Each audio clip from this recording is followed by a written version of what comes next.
From the worst serial killers in Canada's history to some of the most dangerous terrorists in the country, welcome to stories of the most dangerous people ever locked up in Canada's most feared prisons. If you enjoyed the video, please drop a comment down below and let me know if I missed anybody. And don't forget to drop a like on it. Also, we are now available for the hype feature, so if you want to hype the video, please go ahead, it really will help. Number 28. Russell Williams. A former colonel in the Royal Canadian Air Force, Williams was convicted of a series of crimes that began with breaking and entering and escalated to sexual assault and murder. His criminal activity started in 2007 when he began breaking into homes and stealing various items and taking pictures inside. Initially charged with 82 counts of breaking and entering, these crimes escalated to assault in September 2009.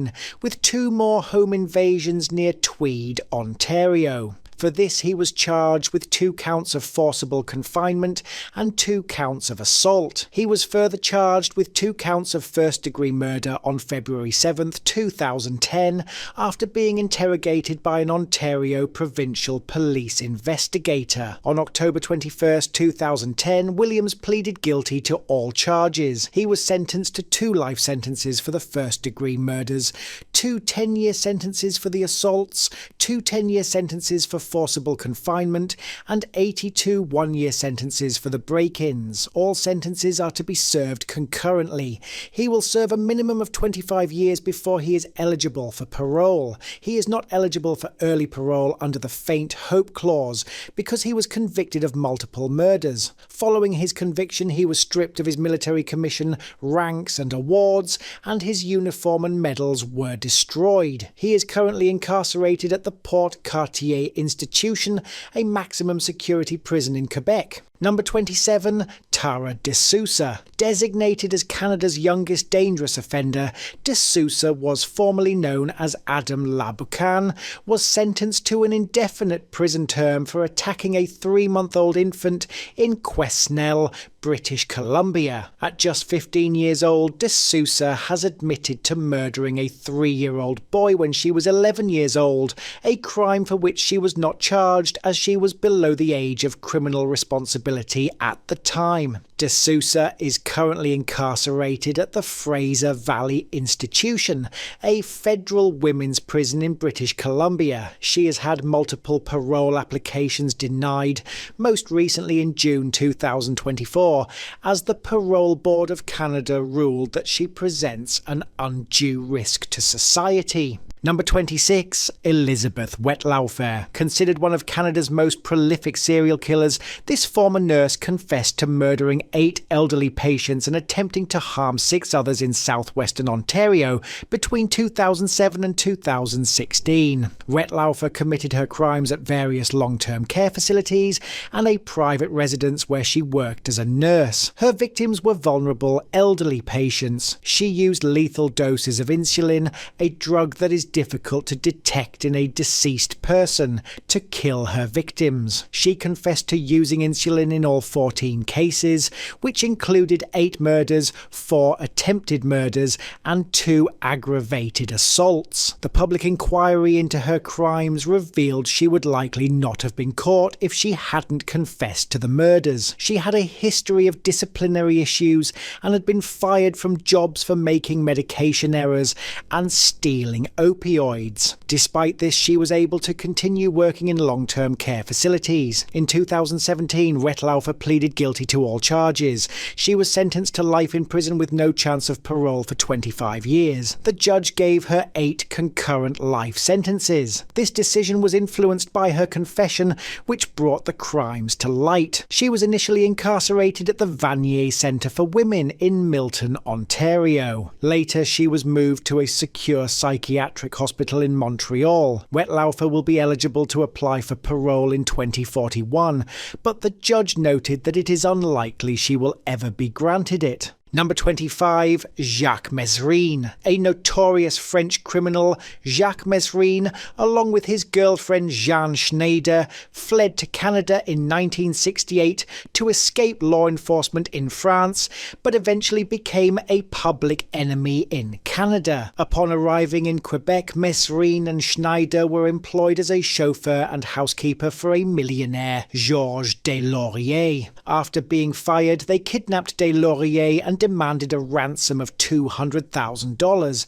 They also befriended and later allegedly murdered a widow, whose body was found strangled. They were eventually acquitted of the murder charge. After a brief escape to the US and subsequent extradition, Mesrine was incarcerated in Canada. He escaped from a Canadian prison with his girlfriend in September 1969. Following his rearrest and another sentencing, he pulled off a more significant escape in August 1972 from Saint-Vincent-de-Paul prison with 5 other inmates. During this period on the run, he and his accomplice Jean-Paul Mercier robbed multiple banks, sometimes committing 2 in a single day. They were also responsible for the murders of 2 forest rangers. Mesrine was imprisoned in Quebec, but he gained notoriety for his repeated and audacious prison breaks. His first escape was with his girlfriend from a prison in Gaspé.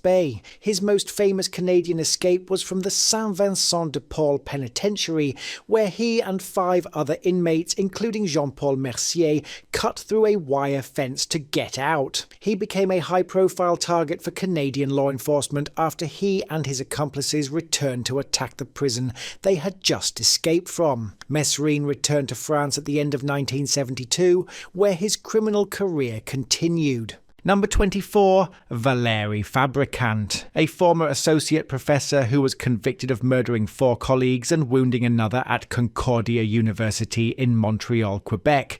Fabrikant's crimes were the culmination of years of erratic behaviour and disputes with his colleagues. He was an associate professor of mechanical engineering at Concordia University and had a history of making threats and displaying undesirable to intolerable behaviour. He was facing dismissal from his position when, on August 24, 1992, he carried 3 handguns into the Henry F. Hall building on campus and went on a shooting spree on the 9th floor. He killed 4 professors, Matthew Douglas, Michael Hogben, Aaron John Saber, and Foivos Ziogas. He also wounded a staff secretary, Elizabeth Horwood. After the shooting, he took 2 people hostage, called 911, and demanded to speak to a TV news station to explain that the university had driven him to commit the murders. He was eventually disarmed and arrested by one of the hostages before police arrived. Fabrikant was charged with 4 counts of murder. His trial was a long and difficult process during which he fired 10 lawyers and chose to represent himself. He was described as being severely paranoid and hostile and was held in contempt of court 6 times. The jury found him guilty of all 4 counts of first-degree murder. He was sentenced to life in prison and is incarcerated at the Archambault Institution in Quebec. From prison, he has continued to be a vexatious litigant, filing numerous lawsuits against the courts and his former colleagues. In 2000, Canadian courts declared him a vexatious litigant, which limits his ability to file legal actions. Despite being in prison, Fabrikant has also continued to publish scientific papers on theoretical topics and has been denied parole on multiple occasions. Number 23, Leopold Dion. Dion had a lengthy criminal history that began when he was 17. In 1940, he was sentenced to life in prison for raping a 33-year-old woman, but he was paroled in 1956. His parole was revoked, but he was released again in 1962. In 1963, Dion committed a series of crimes against boys, killing 4. He would lure his victims, who were between 8 and 13 years old, by posing as a photographer with a camera that had no film. He confessed to killing 4 people, Guy Lucanuk, Alain Carrier, Michel Morel, and Pierre Marquis. He led investigators to the location where he had buried their bodies. Dion was arrested the day after his last murder, after another boy he had approached managed to get away and provided a description of him to the police. He was charged with 4 murders but was convicted of only one, the murder of Pierre Marquis. On April 10, 1964, a judge sentenced him to death by hanging. His sentence was later commuted to life in prison. He was incarcerated at the Archambault Institution in Quebec, where he died on November 17, 1972, after being stabbed to death by a fellow inmate. Number 22.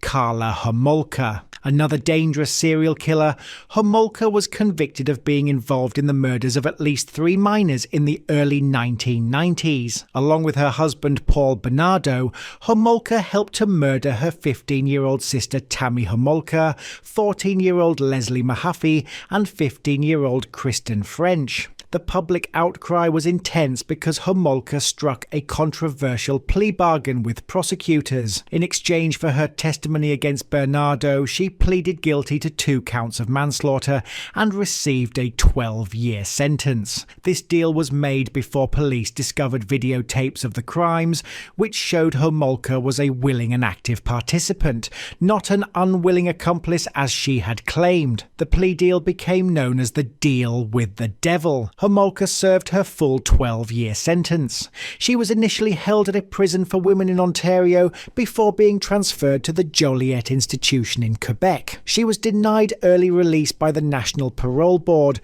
which stated she was still a risk to society. She was released from prison on July 4, 2005. Upon her release, a Quebec judge imposed strict conditions on her freedom, as there were concerns she still posed a threat. These conditions included curfews and restrictions on her contact with certain people. After her release, Homolka has reportedly lived under different names. She briefly moved to a Caribbean island, but has since returned to Quebec, where she has been reported to be living a quiet life with a husband and children. Number 21. Maurice Boucher. A Canadian gangster and a former leader of the Hells Angels Quebec Nomads chapter, Boucher was a central figure in the Quebec Biker Wars, a violent conflict that left more than 160 people dead between 1994 and 2002. Boucher had a criminal history that included armed robbery and rape. His most notorious crimes, however, were committed during the Biker Wars. In an effort to destabilise the Quebec justice system, he ordered the murders of 2 prison guards, Diane Lavigne and Pierre Rondeau. Lavigne was murdered on June 26, 1997, and Rondeau was killed a few months later. Boucher was also convicted of the attempted murder of a 3rd prison guard, Robert Corriveau. While in prison, Boucher continued his criminal activities. In 2015, he was arrested and charged with conspiring to assassinate a rival, Reynald Desjardins. He pleaded guilty to this charge in 2018 and received an additional 10-year prison sentence, which was to be served concurrently with his existing life sentence. Boucher was arrested in 1997. After a first trial in 1998 resulted in an acquittal, he was arrested again in 2000 and convicted in 2002. He was sentenced to life in prison with no possibility of parole for at least 25 years for the 2 counts of first-degree murder. He was incarcerated at the Sainte-Anne-des-Plaines Penitentiary, a maximum security prison in Quebec, and died in prison on July 10, 2022, at the age of 69 after battling throat cancer for 7 years. Number 20. Luka Magnotta. Convicted of crimes related to the 2012 killing of a 33-year-old Concordia University student Jun Lin in Montreal, Magnotta was also convicted of criminally harassing the Prime Minister and other members of Parliament. Magnotta had pleaded not guilty to the charges, admitting to the acts but claiming he was not criminally responsible by reason of insanity, arguing he was schizophrenic. However, the jury convicted him on all counts. In addition to these crimes, prior context mentions that Magnotta was previously sought by animal rights groups for uploading videos of himself hurting animals. He was also convicted in 2005 of 1 count of impersonation and 3 counts of fraud, to which he pleaded guilty and received a 9-month conditional sentence with 12 months of probation. Magnotta was sentenced to life imprisonment for the murder conviction, with no chance of parole for 25 years. He was also given the maximum sentences for the other 4 charges, totaling 19 years to be served concurrently, and is serving an indeterminate life sentence. He will be eligible for day parole in June 2034 and for full parole in June 2037. However, eligibility dates do not guarantee an offender will be released. Magnotta was initially held in a maximum security institution in Quebec. In 2022, he was transferred to a medium security prison, and Correctional Service Canada confirmed he met the criteria for this transfer. Number 19, Shareef Abdelhaleem. Initially arrested as part of the 2006 Toronto terrorism arrests, Abdelhaleem was alleged to have plotted bombing attacks against targets in southern Ontario. His targets specifically included the Toronto Stock Exchange, a Canadian security intelligence service building, and a military base. The bombings were allegedly intended to be truck bombings and were planned to take place on 3 consecutive days to teach the world to be aware of that date forever. Court records indicate he played a critical part in the terrorist group, which included trying to purchase ammonium nitrate fertilizer for the bombs and contributing suggestions about the plan, such as spreading out the timing of the attack to increase the terror factor. He allegedly transferred $2,000 to an individual who was a police mole as a down payment for the fertilizer. A witness testified that Abdelhaleem changed his mind and became excited by the prospect of profiting financially from an attack on the stock exchange. On January 21, 2010, Abdelhaleem was found guilty and sentenced to life imprisonment for his role in the terrorist plot, plus 1 day in jail for participating in a terrorist group,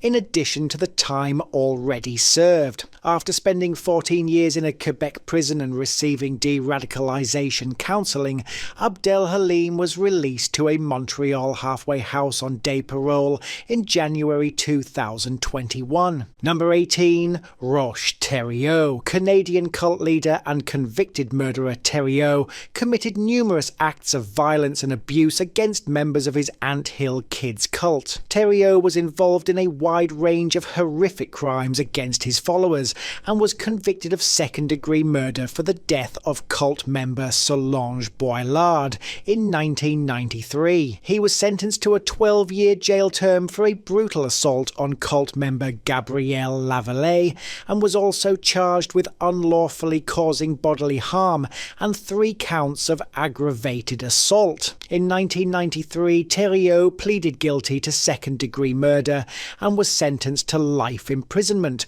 with no eligibility for parole for 10 years. He was transferred to Dorchester Penitentiary in New Brunswick, a medium security prison, in 2000 and was denied parole in 2002. Roch Theriault died on February 26, 2011, at the age of 63 while incarcerated at Dorchester Penitentiary. His death was the result of an altercation with his cellmate, Matthew Gerard MacDonald, who attacked him. MacDonald pleaded guilty to the lesser charge of second-degree murder in Theriault's death and was sentenced to life without parole for 25 years because he was already serving a life sentence for a previous murder. Number 17, Hamed Shafia. Hamed Shafia was convicted of 4 counts of first-degree murder along with his father, Mohammed Shafia, and his mother, Tuba Yahya, in connection with the deaths of 4 female family members in June 2009. The victims were Hamed Shafia's 3 sisters, Zainab, Sahar, Yeti, and his father's first wife in a polygamous marriage, Rona Amir Mohammed. The 4 bodies were found inside a car that was submerged in the Rideau Canal in Kingston, Ontario. Authorities theorised the car was intentionally pushed into the water. The Crown argued at trial that the murders were honour killings. They alleged the victims were killed because the 3 daughters had shamed the family by adopting Western lifestyles, such as dating and wearing revealing clothing, which offended the defendants' twisted concept of honour. Rona Amir Mohammed, the first wife, had also sought a divorce and supported the girls. The jury found Hamed Shafia, along with his parents, guilty on all 4 counts of first-degree murder on January 29, 2012. Hamed Shafia initially told a private investigator that he was present at the lock station when the car went into the water and did not call for help, but he maintained the deaths were an accident caused by one of his sisters taking the car. Hamed Shafia was sentenced to life in prison with no chance of parole for 25 years. This automatic sentence is given for first-degree murder verdicts in Canada. Hamed Shafia appealed his conviction and sentence, arguing that new evidence indicated he was 17 years old at the time of the offences, not 18 as originally thought. His appeal to adduce this fresh evidence and his subsequent appeal from conviction and sentence were dismissed by the Court of Appeal for Ontario in November 2016. Number 16, Mark Smich. Smich had a criminal record involving petty offences such as drug possession, driving impaired, mischief, failure to appear, and breach of conditions. Convicted of the first-degree murder of Tim Bosma, a man who disappeared after going on a test drive of a truck he was selling, Smich was sent down on June 17, 2016, after Bosma's body was found burned in an animal incinerator. Smich was also convicted of the first-degree murder of Laura Babcock, whose remains were never recovered, and this conviction was delivered in December 2017. For each first-degree murder conviction, Smich received a sentence of life imprisonment, meaning he will need to serve a minimum of 50 years before he would be eligible for parole. A 2022 ruling by the Supreme Court of Canada found that consecutive parole ineligibility periods for multiple murders were unconstitutional. As a result, Smich's 50-year parole ineligibility period was reduced to no more than 25 years of parole ineligibility. Number 15, Dellen Millard. Another convicted murderer and accomplice of Mark Smich, Millard was convicted alongside him for the murders of Tim Bosma and Laura Babcock,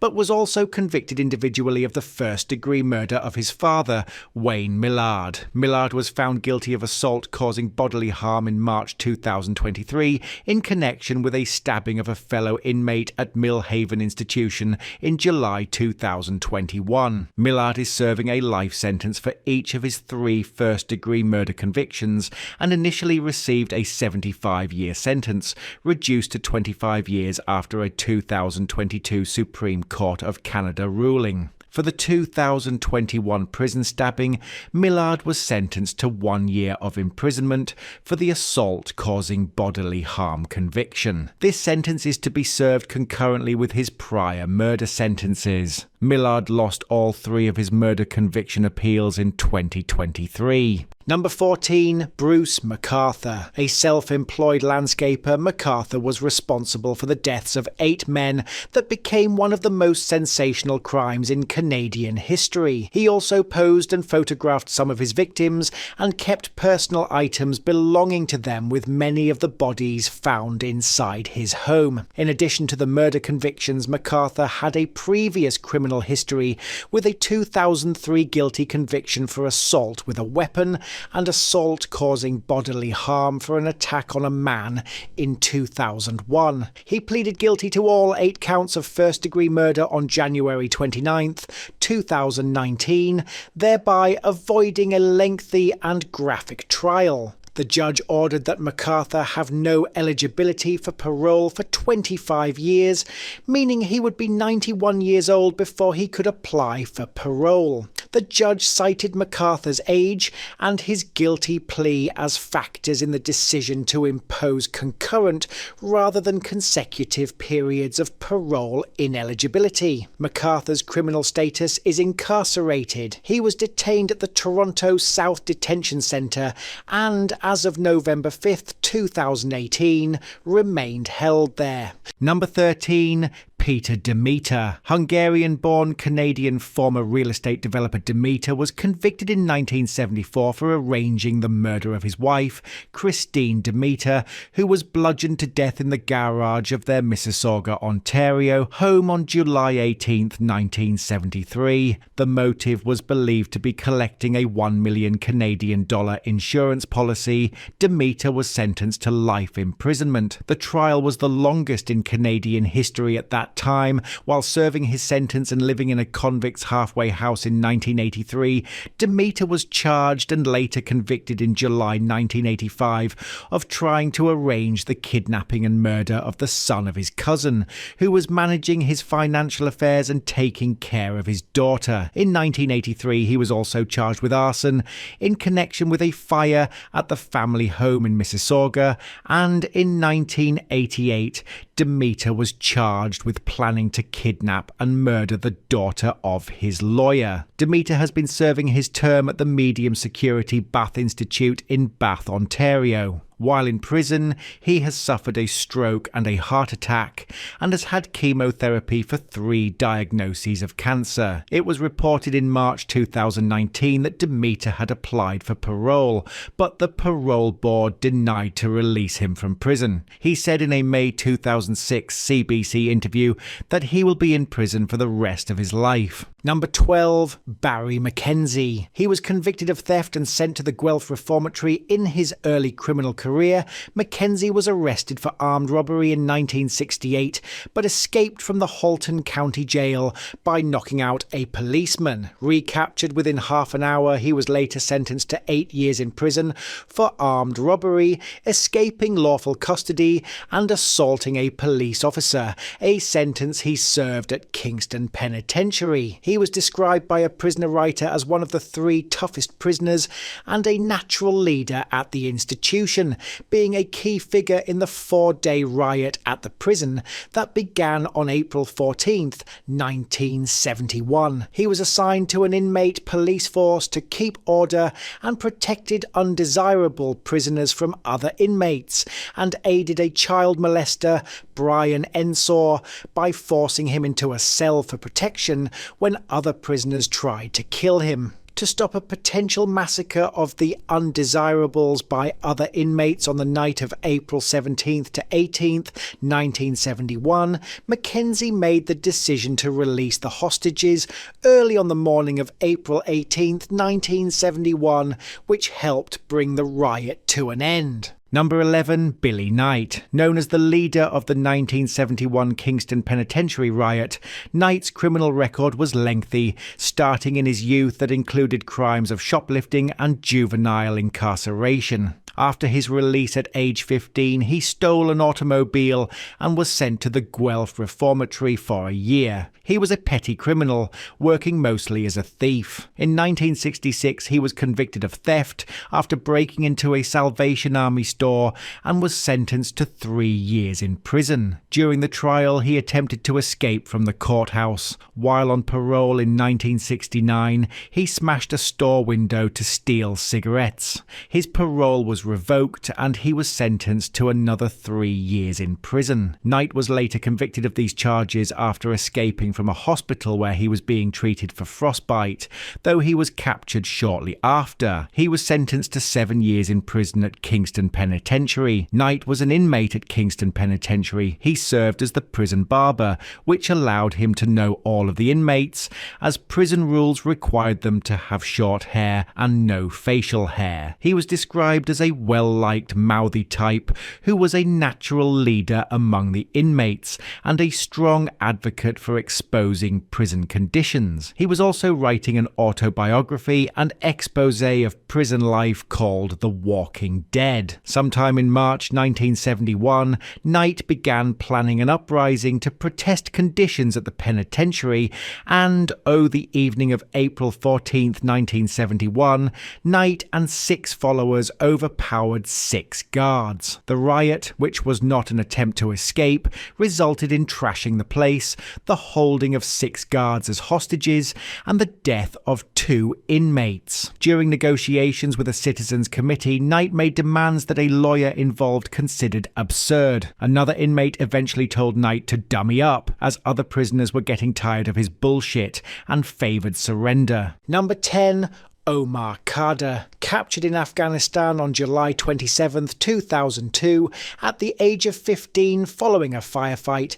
This Canadian citizen was severely wounded during the incident, which resulted in the death of US Army Sergeant First Class Christopher Spear and injuries to other soldiers. The United States accused Khadr of 5 charges of war crimes under the Military Commissions Act of 2006, including murder in violation of the laws of war, attempted murder in violation of the laws of war, conspiracy to commit terrorism, providing material support for terrorism, and spying. After 8 years of detention, Khadr pleaded guilty in October 2010 to the 5 charges before a US military commission. He was sentenced to 8 additional years of confinement under the terms of a plea agreement. Khadr later retracted his guilty plea, claiming it was coerced to secure his return to Canada, but was the first person since World War II to be prosecuted in a military commission for war crimes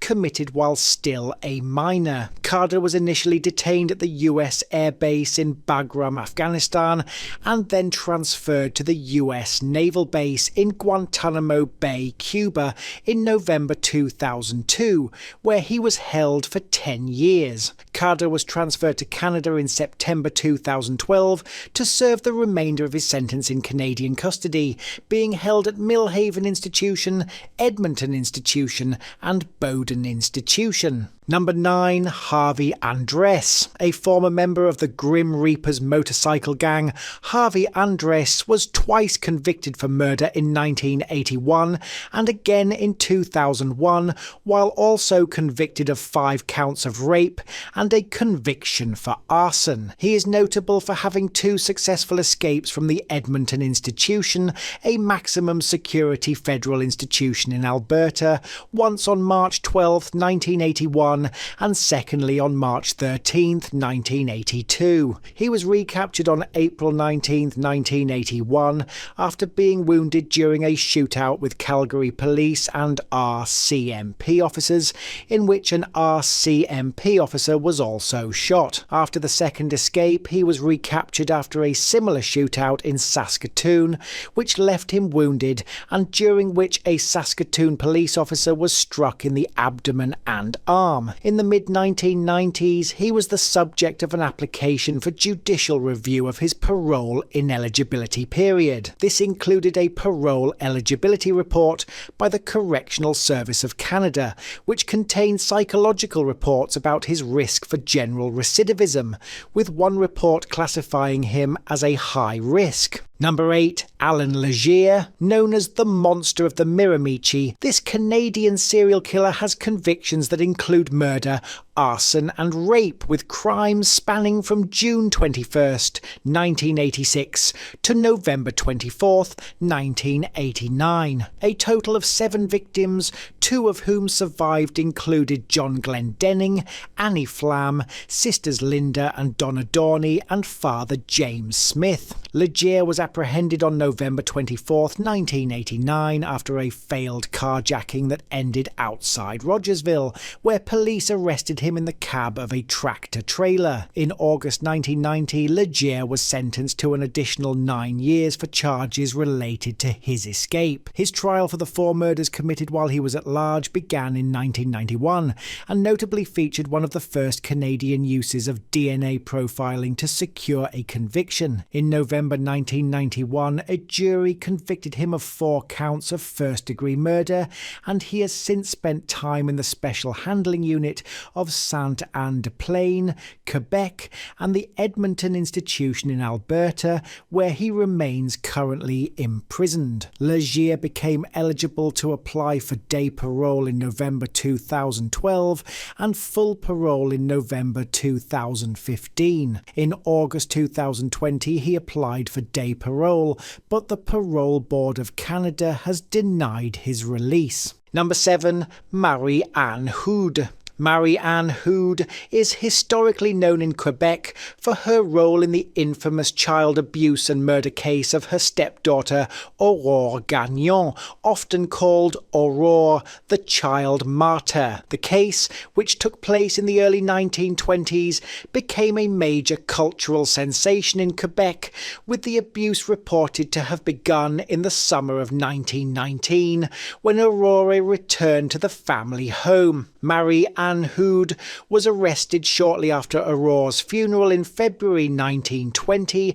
and Houde's trial for murder began on April 13, 1920, lasting just 8 days. Her defence team attempted a plea of not guilty by reason of insanity, citing the fact that she was pregnant at the time.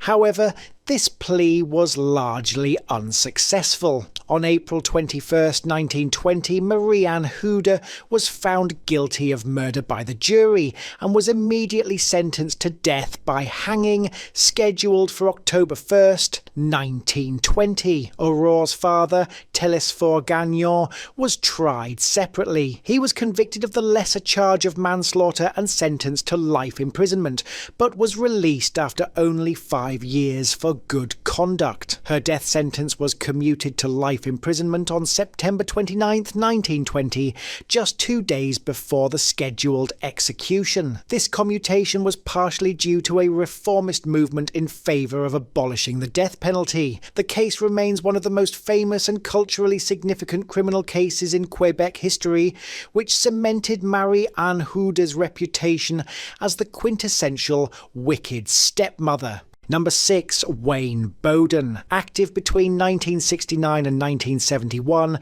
this Canadian serial killer and rapist became infamous under the nickname the Vampire Rapist, or Strangler Bill. Bowden killed 4 women in total, 3 in Montreal, Quebec, and 1 in Calgary, Alberta, with victims including Shirley Audette, Marielle Archambault, John Way, and Elizabeth Ann Porteous. Bowden was apprehended in Calgary in May 1971 after police linked him to the murder of Elizabeth Ann Porteous. A broken cufflink found at the scene and his distinctive blue Mercedes-Benz with a unique decal helped lead police to him. His trial for the murder of Elizabeth Porteous marked a historic moment, as it was the first murder conviction in North America based on forensic odonatological evidence. After being convicted in Calgary, Bowden was extradited to Montreal, where he confessed to 3 of the city's murders. He received a total of 4 life sentences for 4 counts of non-capital murder. Bowden began serving his sentence at the Kingston Penitentiary in Kingston, Ontario in 1972. 5 years into his life sentence, Bowden managed to escape while on a day pass from a minimum security prison farm in Laval. During lunch at a downtown Montreal restaurant with his social worker,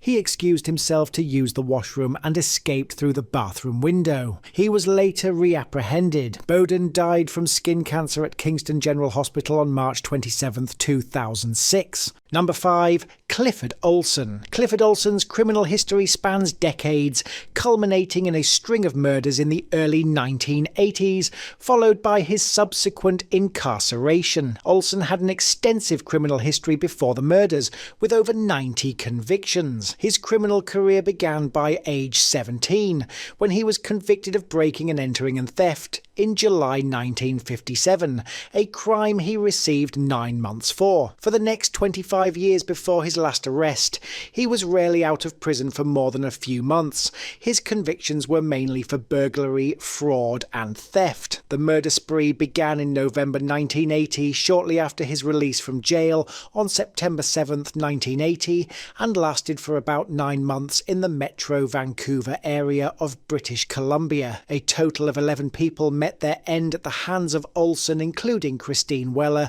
Colleen Marion Daigneault, Darren Todd Johnsrud, Sandra Lynn Wolfsteiner, Ada Anita Court, and Simon Partington. Other victims included Judy Cosma, Raymond King II, Sigrun Arndt, Terry Lynn Carson and Louise Chartrand, before Olson was arrested on August 12, 1981. While in custody, he struck a highly controversial cash for bodies deal with the police and the Crown. He agreed to confess to the 11 murders and reveal the locations of the bodies of those not yet found. In return, a total of $100,000 was paid into a trust for his wife and infant son, and he later pleaded guilty to 11 counts of first-degree murder, becoming one of Canada's worst serial killers. In January 1982, Olson pleaded guilty to 11 counts of murder and was sentenced to 11 concurrent life sentences,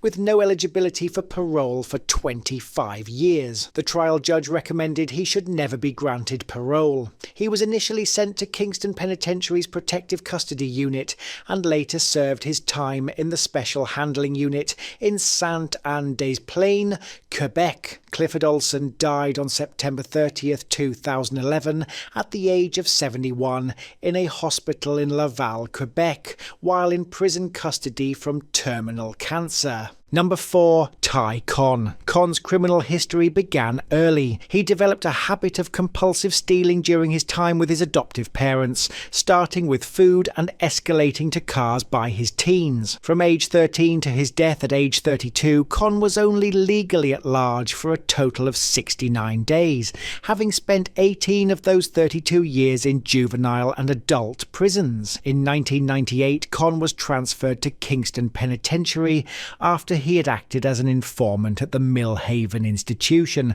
advising staff that fellow inmates were planning an escape. He was placed in protective custody. Conn escaped from Kingston Penitentiary on May 6, 1999, one of the most famous escapes in the prison's history, being the only time in the last half-century that a person successfully went over the wall of the highly secure prison. He was the first inmate to escape in more than 40 years and used a ladder and a homemade grappling hook to scale the wall. He also used cayenne pepper to prevent dogs from following his scent. Conn was found in a Toronto apartment building approximately 2 weeks after his escape and died from a self-inflicted gunshot wound from a stolen shotgun. While some accounts state he committed suicide rather than be captured, other theories suggest he may have accidentally discharged the shotgun while speaking on the telephone to Teresa Burke, a CBC producer. Number 3. Michael Rafferty. Rafferty and his accomplice Terry Lynn McClintic were both convicted of first-degree murder in the case of 8-year-old Victoria Stafford,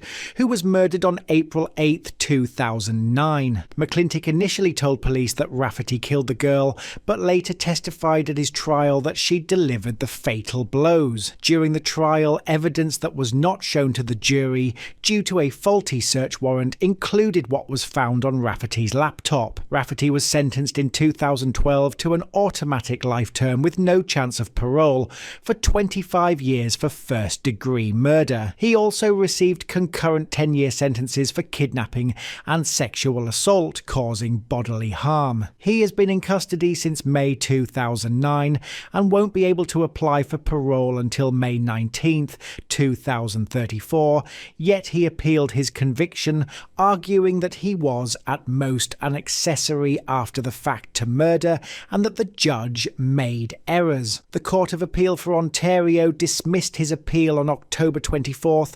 2016, and he was transferred from a maximum security prison to a medium security facility in March 2018. Number 2. Robert Pickton. Often referred to as the Pig Farmer Killer, Pickton's criminal activities spanned from 1978 to 2001 in British Columbia, Canada. He targeted vulnerable women, often sex workers, and those struggling with substance abuse from Vancouver's downtown East Side. Pickton is believed to have murdered at least 26 women and later confessed to an undercover police officer that he killed 49 women. The remains of many of the victims were discovered on his pig farm in Port Coquitlam, and he was also charged with the attempted murder of a sex worker in 1997, whom he had stabbed multiple times, though this charge was later stayed. Pickton was arrested in February 2002. He was eventually charged with 27 counts of first-degree murder,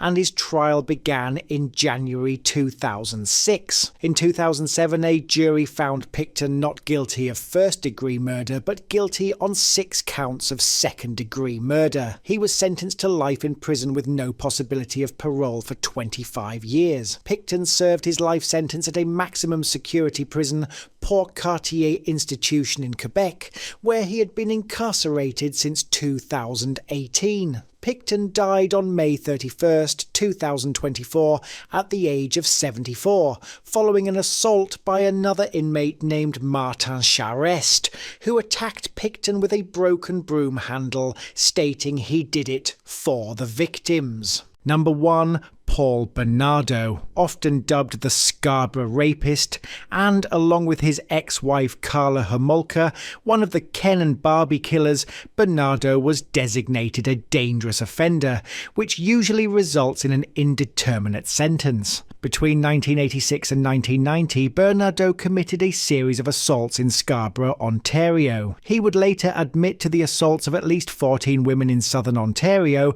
and at one point faced 53 charges. In December 1990, Bernardo and Karla Homolka drugged and attacked Karla's younger sister, Tammy Homolka. While she was unconscious, she later died due to an allergic reaction to the drugs. In June 1991, Bernardo kidnapped 14-year-old Leslie Mahaffey, and with Homolka murdered her before he and Homolka kidnapped 15-year-old Kristen French from a church parking lot in 1992. Bernardo was found guilty on all 9 counts on September 1st, 1995, and sentenced to life imprisonment with no parole for 25 years for the 2 murder charges. Bernardo began serving his life sentence on September 1st, 1995, and was initially admitted to Kingston Penitentiary for the first 28 years of his incarceration. He was transferred from Kingston Penitentiary to Millhaven Institution in September 2013, following the closure of Kingston Penitentiary. He spent about a decade at Millhaven. On May 29, 2023, Bernardo was transferred from Millhaven Institution to La McArthur Institution in Quebec. The transfer was approved after he demonstrated an ability to integrate on his range in Millhaven. Bernardo has been classified as a conformist, meaning he has been the victim of attempted and actual assaults, but has not engaged in violence against other offenders or staff. However, records show he was the instigator in 9 incidents over 2 decades, and contraband has been found in his cell 3 times. A 2014 risk assessment identified a high probability of risk for violence towards a partner and a moderate risk of violence toward others. He is still assessed as a high risk to public safety and retains his dangerous offender designation. Thanks for watching. We have hundreds more true crime videos and you can check out 2 of them in the boxes above. Remember to subscribe with notifications as we have videos publishing every week and will soon begin publishing videos on Wednesdays.